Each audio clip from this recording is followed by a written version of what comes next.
పరిస్థితులను ఆలోచన చేస్తూ దానికి తగ్గట్లు మరి ఇవాళ మా ప్రభుత్వం తాలూకా మరి కార్యక్రమం చేస్తున్నాం. అవసరమైన దిగంగా కార్యక్రమాన్ని మార్పులు చేర్పులు చేస్తున్న విషయం కూడా తెలుసు. ప్రభుత్వంలో ఉన్న 45,000 పాఠశాలలు ఏవైతే ఉన్నాయో అన్నింటిలోనూ కూడా మనం మొన్న కాక ఒక వారం రోజుల కింద మనం చూసాం.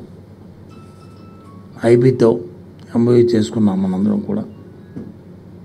ఎందుకంటే ఏదైతే ఇందాక చెప్పిన ప్రపంచ స్థాయిలో వచ్చి స్టూడెంట్స్ సస్టైన్ అయ్యి వారికి అన్ని అవకాశాలు రావాలనుకుంటే వారికి కావాల్సిన సర్టిఫికేషన్లు కానీ వారికి కావాల్సిన విద్య కానీ కింద నుంచి స్థాయి నుంచి రావాలని వాళ్ళు చేసుకుంటూ 1వ తరగతి నుంచే మా తాలూకు ఎస్సీఆర్టీలోనే దాన్ని ఇంకా చేస్తూ కంబైన్డ్గా కొలాబరేషన్తో ఎస్సీఆర్టీ అండ్ ఐబీ కొలాబరేషన్తో 1వ తరగతి నుంచే 12th క్లాస్ వరకు ఎవ్రీ ఇయర్ దాన్ని ప్రమోట్ అయిన తర్వాత 12th క్లాస్లో జాయింట్ సర్టిఫికేషన్తో చేసిన విధానం దేశంలోనే మొట్టమొదట భారతదేశంలో ఆంధ్రప్రదేశ్ చేస్తుంది.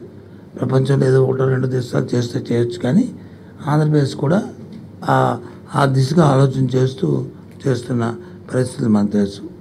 అలాగే సిబిఎస్ని కూడా గత సంవత్సరం వాళ్ళతో ఒప్పందం చేసుకున్నాం.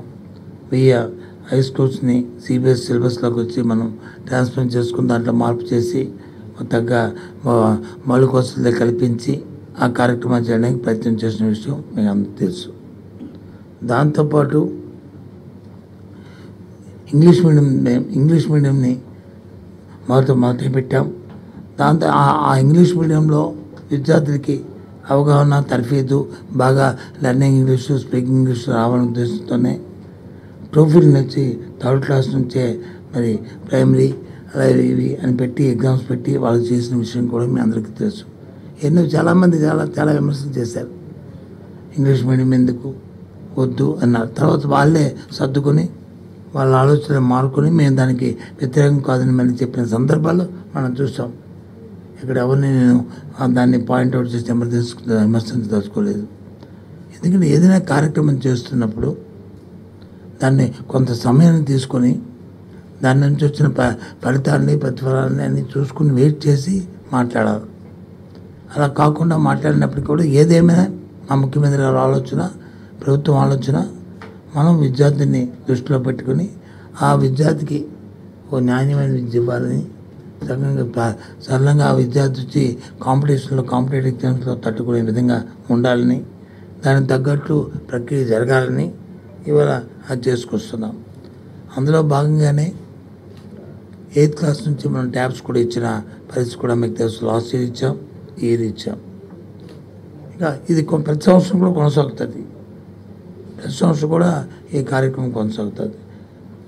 దీంతోపాటు క్లాస్ రూమ్లో ఏవైతే 6వ తరగతి నుంచి 10వ తరగతి వరకు ఇంటరాక్టివ్ ప్యానల్స్ పెట్టాం, దాని ప్రకారం అవి కాక 1 to 5th క్లాస్ వరకు ఒక్కొక్క స్కూల్కి అక్కడ వచ్చి ప్రతి క్లాస్ రూమ్కి పెట్టాం.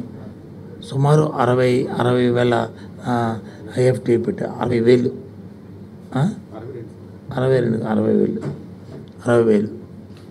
ఇప్పుడు వచ్చి అలాగే స్మార్ట్ టీవీస్ని వచ్చి స్కూల్ ఒకటి పెడుతున్నాం. నెంబర్ ఎంత అనేది 30,000 కదా,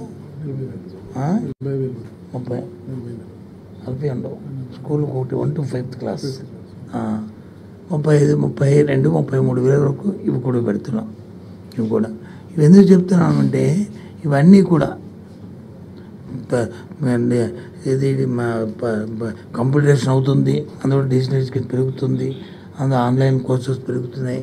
అందరూ మన పిల్లలు కూడా అందరిలాగా చూసుకోవాలి, అందరిలాగా ఉండాలని కోరుకుంటున్న నేపథ్యంలో ప్రభుత్వం కూడా దాని తగ్గ ప్రోత్సాహం ఇస్తూ ప్రభుత్వం కూడా ఆ దిశగా ఆలోచన చేయాలనే ఆలోచన దృక్పథంతోనే ఈ కార్యక్రమాన్ని చేస్తున్నాం. దాన్ని ఆలోచన చేసి మరి రాష్ట్రంలో ఉన్న మేధావులు కానీ లేదా రాజకీయ పార్టీలు కానీ ఆ దిశగా ఆలోచన చేయవలసిన అవసరం ఉంది. ఇంతేకాదు ముఖ్యమంత్రి గారు ఒక ఆలోచన, మా అధికారులందరూ కూడా ఆలోచన చేసి 3rd క్లాస్ నుంచే సబ్జెక్ట్ టీచర్ ఉండాలని. ఇంతకుముందు ఇప్పుడు 1st నుంచి 5th స్టాండర్డ్ వరకు ఒకే టీచర్ వచ్చి ఒకే క్లాస్ చెప్పేవాడు. ఇప్పుడు అలా కాదు, 3rd క్లాస్ నుంచే సబ్జెక్ట్ టీచర్ ఉండాలని.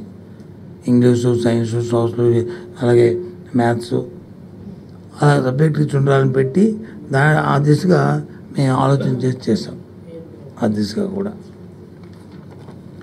దాంతోపాటు time to time, day to day దీనికి తగ్గట్టు టీచర్లకు వచ్చి అందులో శిక్షణ ఇస్తూ వాళ్ళు కూడా ట్రైనింగ్ ప్రోగ్రామ్ని వాళ్ళకి డిజైన్ చేసి త్రూఅవుట్ ఇయర్ వాళ్ళకి చేస్తున్న రాష్ట్రం వచ్చి ఆంధ్ర రాష్ట్రం. ఈరోజు ఏదో ప్రోగ్రామ్ పెట్టాము, ఏదో ట్యాబ్స్ ఇచ్చేసాము, లేదా టైప్ పెట్టాము, లేదా ట్యాబ్స్లో వచ్చి బైజూస్ని కంటెంట్ని ఉచితంగా ఇచ్చాము, వాళ్ళే చూసుకుంటారని కాకుండా మానిటరింగ్ చేస్తూ వాటిని ఎప్పటికప్పుడు ఏ విధంగా దాన్ని మిస్యూజ్ చేయకుండా దాన్ని వాళ్ళకి అర్థమయ్యేటట్లు ఇచ్చిన కంటెంట్ని వాళ్ళు యూజ్ చేస్తున్నారా లేదని వాళ్ళు మానిటరింగ్ చేస్తూ అటు టీచర్ని ఇటు స్టూడెంట్స్ని సెంట్రల్లో ఒక మా సిస్టాన్ని డెవలప్ చేసి ఆ కార్యక్రమం కూడా మా అధికారులు చేస్తున్నారు. ఈ కార్యక్రమం అంతటిని కూడా ఇవన్నీ కూడా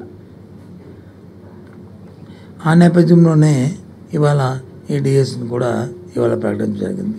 డిఎస్ తాలూకు ముఖ్య ఉద్దేశం ఏంటంటే మా ప్రభుత్వం తాలూకా పాలసీ ఏంటంటే